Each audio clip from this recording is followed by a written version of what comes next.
Hello, my name is Shankar Yadav and I am an FMD technical specialist at EuFMD, SAO headquartered in Rome. Today we are here in Bangkok for the 3 days workshop on FMD progressive control pathway supporting officer training, and with us we have David today, and now I'm going to chat David with the periphery of this workshop. Before going through the workshop, I'm thankful to FAO Regional Office for Asia and Pacific for their help and support in organizing this workshop, and we are also thankful to OIE for their presence and contribution in this meeting. So now I'm going to talk with David in the periphery of this workshop. So thank you, David, for being available for this interview, and could you please introduce yourself? Yes, so thanks very much for inviting me to come to the meeting. I'm very pleased to be here on behalf of the EuFMD. So my name is David Paton. I'm a veterinarian from the UK. I have worked on livestock viral diseases for more than 30 years. And since 2001, I have been mainly working on the diagnosis and control of foot and mouth disease. So I am based at the World Reference Laboratory in Pirbright, but I am also doing quite a lot of consultancy work on training, various online activities, and also training courses, and even running field investigation courses, for instance, in Nepal. So I'm very happy to be here. Yeah, thank you for your introduction and all contribution you are doing with EuFMD. So how do you see this workshop going to help the endemic countries, particularly in Southeast Asia or South Asia, in controlling the FMD in the region?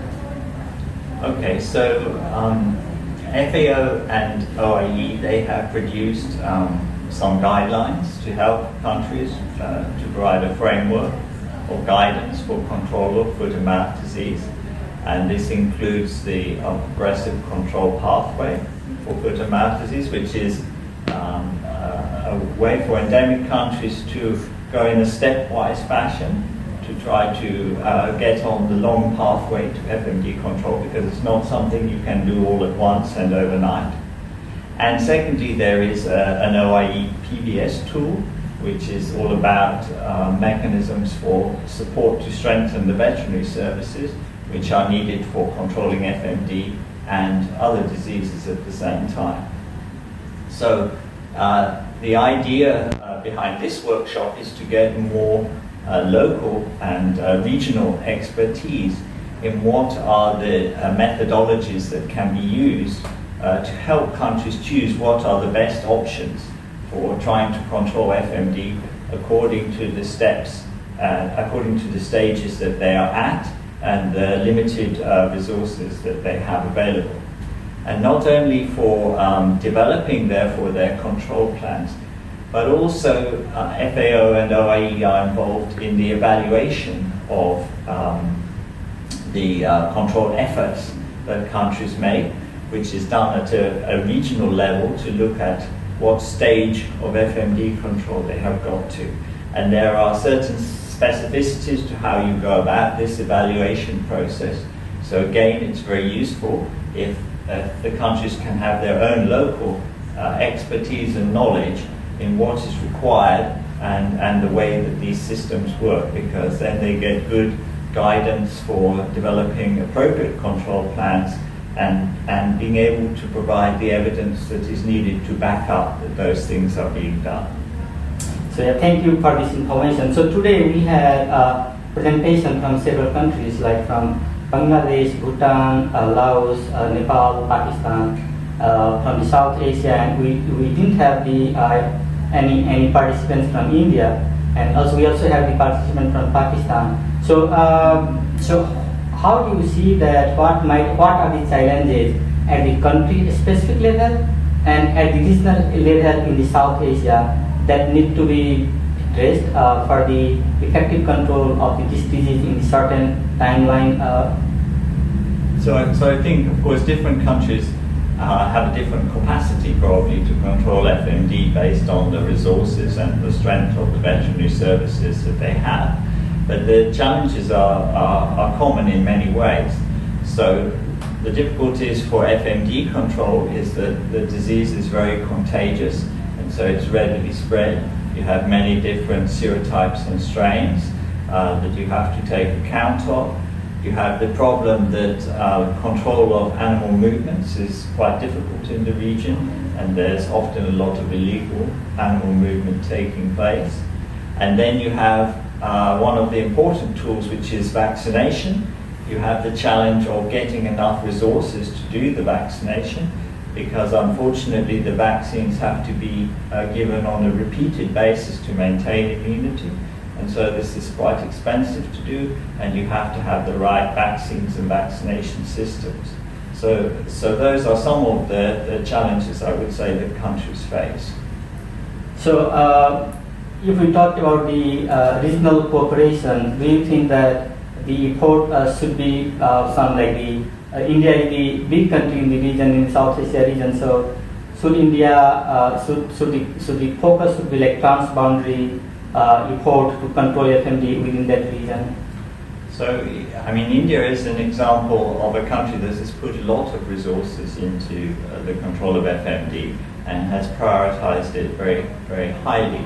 So they have gone for a strategy of mass vaccination for control of FMD, which is requires a lot of resources to do, because you have very large livestock populations, and as I say, they have to be vaccinated regularly. So it's not just once for their lifetime. Maybe you have to do it twice every year. So this is okay for India, perhaps, that they can afford to do such a control policy.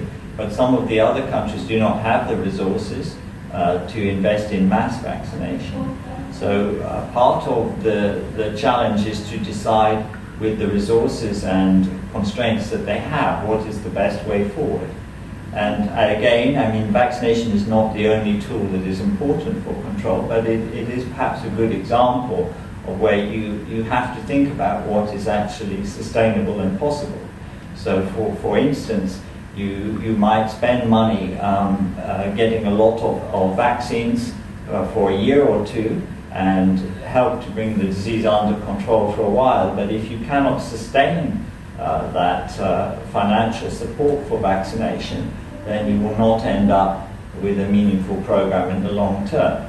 So you might, for example, be better to focus your efforts using public money to ensure that the vaccines are of a very good quality, that the livestock keepers can have confidence in their use, and then maybe you get the livestock keepers to pay for the vaccine themselves, which, although it doesn't seem very attractive and seems expensive to them, if you can really show that the vaccines work and that there is a good cost benefit for them, at least this would give you a sustainable program, because you're not trying to provide vaccines that you cannot really afford to pay for out of the public purse. So at the last, do you want to have anything to say in addition to the vaccination and the regional challenges? Well, so there are a lot of other challenges apart from vaccination. So we have talked about control of animal movements, and that is a good example of where you want to have cooperation between countries, because if animals are moving from across borders from one country to another, you need the cooperation with your neighbors, probably, if you're going to bring those things under control. You have all the issues to do with how you would manage to control those movements, whether you're going to introduce some sort of identification system for animals with tags, so that you can tell whether they have been moved correctly or not. So this is another challenge, again, of resources to find for countries. And then another issue, of course, there are many issues, would be disease awareness of the livestock producers and the efforts that they can make themselves to report cases, to understand how to avoid spreading the disease or buying in infected animals. So these are all things that have to be thought of. Thank you very much. Thank you.